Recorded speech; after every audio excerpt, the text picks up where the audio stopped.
So he says, Paul, wouldn't you like to go in the other room? Maybe this is going to, you can't take this. I said, gee, what the heck are you telling? Oh, I could take it. I said, now, what did you want? So anyway, this little room right in front of me, and there was a curtain. He opened a curtain, and then on this magazine rack, or what do you call it, a clothes rack, and he got this apron and put it on like that. Then the steamer that you see in the hospitals, flipped the lid and got all these different syringes and all that, and got this nice towel all been... oh, look out, you got this huge thing that flew into your chest. Italians, we always talk about our hand, don't we? Oh, there you go. You're tingling it out. Oh. Down. So shoot me the whole ritual, it was beautiful. I'm sitting there in this little love seat, perfect view, just like this. And my mouth was I watched everything and I was afraid to move. And behind me was this huge painting of Lugosi with his spats, and oh, he looked terrific. And I was looking at him like that, and I was afraid to budge. So there he was. He opened it up, and he wiped this, and he wiped that. He went through the whole ritual. Then he put the needle, you know, he put it in there, and I saw, my God, it must have been that big, or at least it looked to me. So he took it, and a strange thing happened. There I'm sitting, and I'm wondering what's going to happen next. Right? He takes me instruments, put them back into that, what do you call it, the warmer box? But anyway, and he put the towel back, everything. Then he takes his apron on, puts it back, just like everything. Turns out the light, closes the drapes, comes right up to me. Sorry, where did you go? Those things are flying around everywhere. Well, how's your bug doing? You got it there? Yeah, I got it right here. Wow. There we go. Okay. Oh, we got a lot of cutting to do here. Sorry, it's real windy out here, you know, and... Real windy. You got it? Yeah, what? Whoa. There it is. Well, there's a little mother. We're having a little bit of problem with winds here. So when he got through, okay, got all pinched up, and there he you said, go. Why don't we hold this? I'll just hold it. Well, he's Can you hear me out there? There you go. All right. So then he comes up to me and he says, Paulie, now I feel better. Now we go back to work. And that we did. It was a long night, and we had a lake there, man-made lake, and Lugosi was supposed to kill the octopus in that.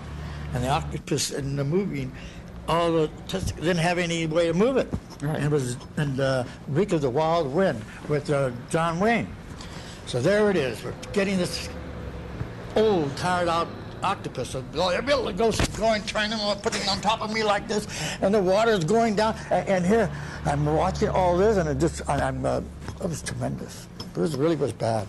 Yeah. So that was a real night with Lugosi, and we didn't quit till 5 o'clock in the morning. Quite a story. Oh, there's so many others, but I wouldn't like to say it to you. Well, No!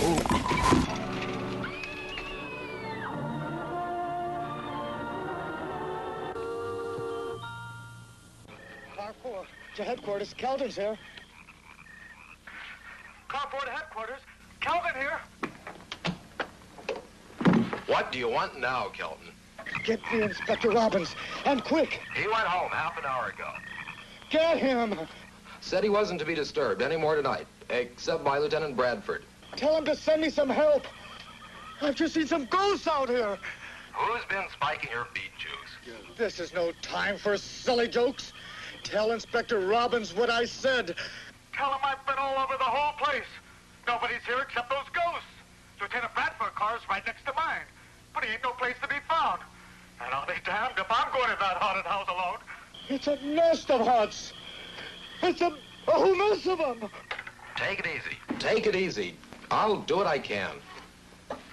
Do it now. A guy can get killed around here.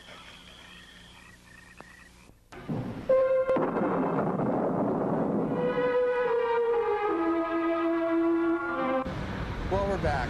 I just finished taking Paul to the hospital. We got rear-ended back there. I seem to have had a taillight out. I need to take care of these things when they happen. Feeling okay, my friend? I'll get along. Okay, well, let's see if we can pick up, and I'm almost at Paramount, and at least you know it wasn't my fault. Okay, where were we? You're going to tell me about Plan 9. Oh, yes. It's a very, very big attraction any place that it goes. And they're going to make a musical, Plan 9. Right now they're going to do a movie called Edward Jr., directed by Tim Burton. Wow, now that's And surprising. has a hell of a cast in it, too. And That's that guy that tailgated us. Oh, really? That's the guy that hit right, us. yeah. So Yeah. I'll drive careful. Yeah, we're pleased to do that. Okay. And Bill Murray's in it, too. And it has a wonderful cast. Johnny Depp, who plays Eddie. Who's playing Paul Marco? I like to know. I don't know. I'm Paul Marco, but I guess they want someone that's older than I am. Someone for Kelton the Cop, huh? So No, who would you suggest? Who would you have playing you?